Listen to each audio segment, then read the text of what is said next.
If you're a fan of Yellowstone or fall colors, then this is gonna be the mani for you. What's up, nail crew? Today we're gonna be doing an ombre with glitters on short nails. And I wanna do a couple manis on my short nails just to show everybody that you can do gorgeous, beautiful, pretty, whatever you wanna call them, nails on short nails too. Shorties need some love. I decided to do some baby almonds for my nails for a little while. I needed a break from the long nails. I was doing a bunch of housework and I felt like, okay, I need to have some short nails so my nails stop like bumping into things when I'm cleaning my house. Anyways, back to the mani. We're starting with this gorgeous yellow color. And I've been looking for a mustard yellow for close to 3 years and have not found one that I absolutely loved until now. This beautiful color is called I Don't Speak Dipshit. And if you watch the show Yellowstone, you will understand why it's named after the character Beth. The first thing you want to do whenever you're doing a glitter ombre is I always start with the solid colors or the lightest colors, shimmers, whatever. I'm using this solid yellow, I don't speak dipshit, and then I'm gonna use the chunky glitter. So I wanna make sure that I have all of my yellow on my nails first before I even start with the glitters. I'll apply the yellow to every nail that I am going to have it on, and then any nails that are just going to have the yellow, I cover with clear dip powder to make sure that I don't contaminate those yellow nails with any of the glitter.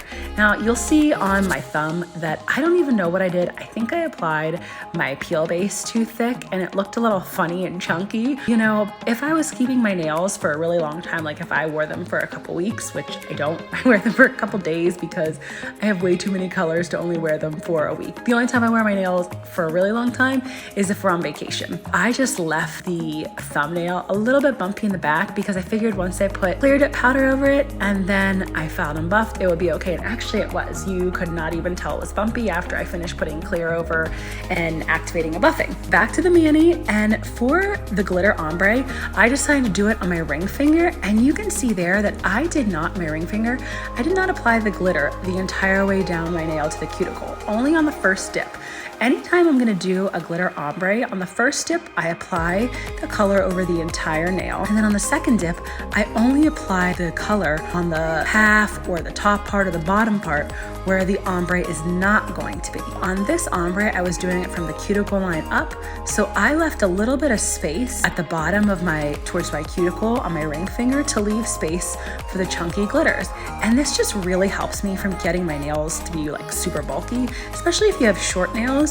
You do not want really bulky nails. And my friend Ashley, she likes to call them raisins when your nails are short and then they get too chunky, and you don't want that. Like, you worked all this time on your nails. You want them to be beautiful and not like super thick. You can see me going through and doing the clear on the nails that will not have any glitter on them, which is my thumb, my pointer, and my pinky.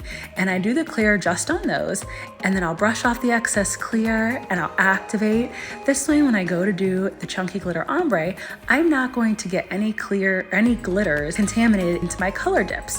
And maybe if you're like a really clean dipper, you don't need to do this, but for somebody like me who is a super messy dipper, I say this pretty much on every tutorial, I'm really messy. As you saw, I had to bust out the vacuum, my little vacuum, so that I didn't have glitter all over. Now we're gonna do the fun stuff. We are gonna do the glitter part, and I do the nails that are just gonna be straight glitter first, because then I just can dip those and be done with them. So my middle finger is gonna be just straight glitter.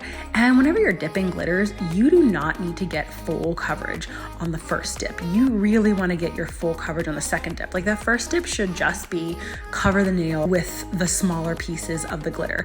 Then, since my glitter, I put it in a cupcake liner, I can shake it so that the pieces that I want are on top. You see me keep shaking it, and then I lay my nail into it and it picks up all the big pieces. Then I just take my pointy nail tool and move them around to where I want.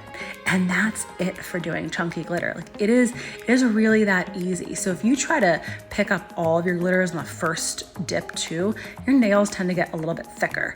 And this is another other trick that I learned or came up with. I honestly can't remember if someone told me or if I came up with it, but I started using painter's tape because nothing really sticks to the other side of painter's tape, and I press on my nail to get those glitters to lay down really, really nicely. You want to let the glitter dip dry just a little bit before you start pressing down on it. If you press down like as soon as you apply the glitter, then it's going to end up sticking just a little bit to the painter's tape.